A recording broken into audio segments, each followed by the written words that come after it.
Globalisation has seen an increasing number of governments promote export processing zones, or EPZs, as a key element of the industrial strategy for their countries. These zones have sprung up all over the world. In 1997, ILO estimates indicated there were 845 EPZs in the world, employing 22 million workers in 93 countries. By 2008, these figures had increased dramatically.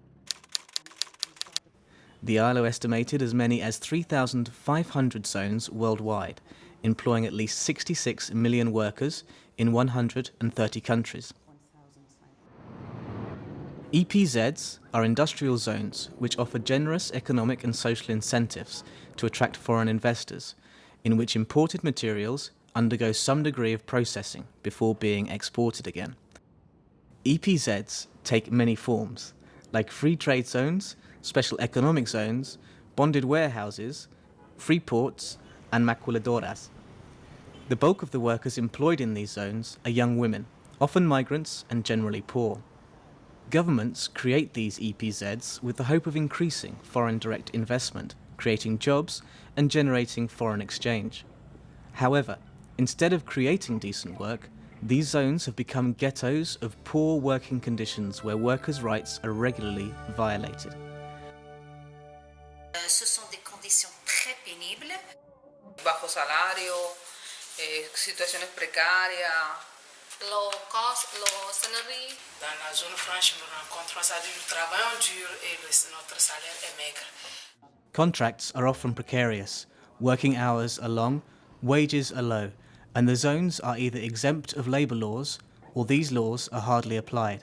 Because the vast majority of workers in these zones are women, violations of workers' rights are essentially against the rights of young women. Maternity rights are often denied, sexual harassment is rife, and the rights of workers with family responsibilities are often restricted. However, the one singular right that is violently violated across EPZs worldwide is that of the right to freely organise and to collective bargaining.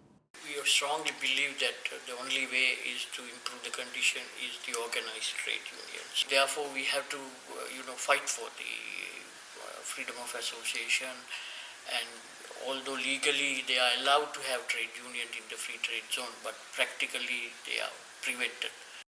They are afraid of being victimized. They are afraid of losing their job. Il n'y a pas d'application de code de travail, et surtout concernant le nombre d'heures par jour et par semaine. Et ça peut arriver jusqu'à 20 heures par jour. Même les inspecteurs de travail sont interdits d'adhérer à la zone franche.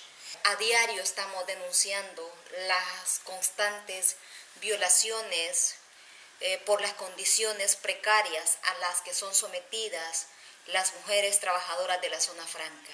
También problemas con mujeres en estado de embarazo que después que vienen de su periodo postnatal, a los 15, 20 días después, son despedidas.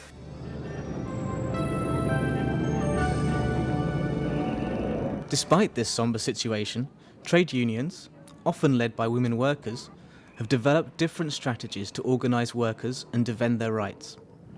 In spite of the dangers of victimisation and arbitrary dismissals, trade union activists are showing that it is possible to organise and defend workers' rights in the zones.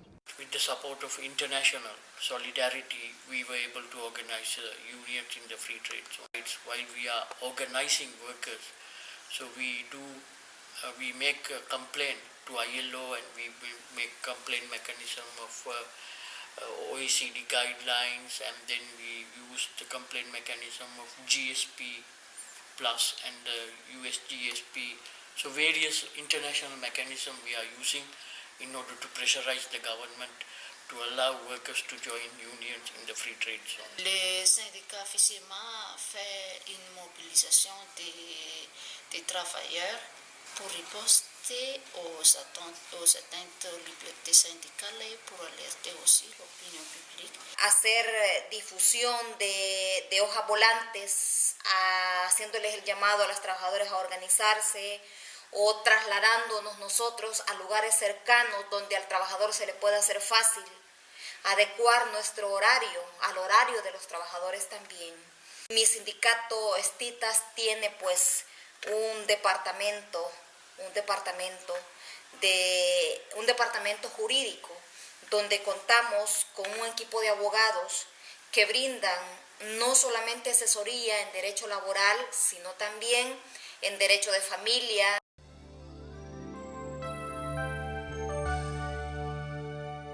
As a result of these strategies, trade unions are emerging in EPZs across the world. Creo que la lucha en la zona franca no es fácil, da mucha brega, hay que hacer mucho trabajo, muchas visitas domiciliarias, pero sí se puede. Yes, indeed, it is difficult to organise workers in EPZs, but unions are braving these dangers and showing that it is possible to organise EPZ workers and defend their rights.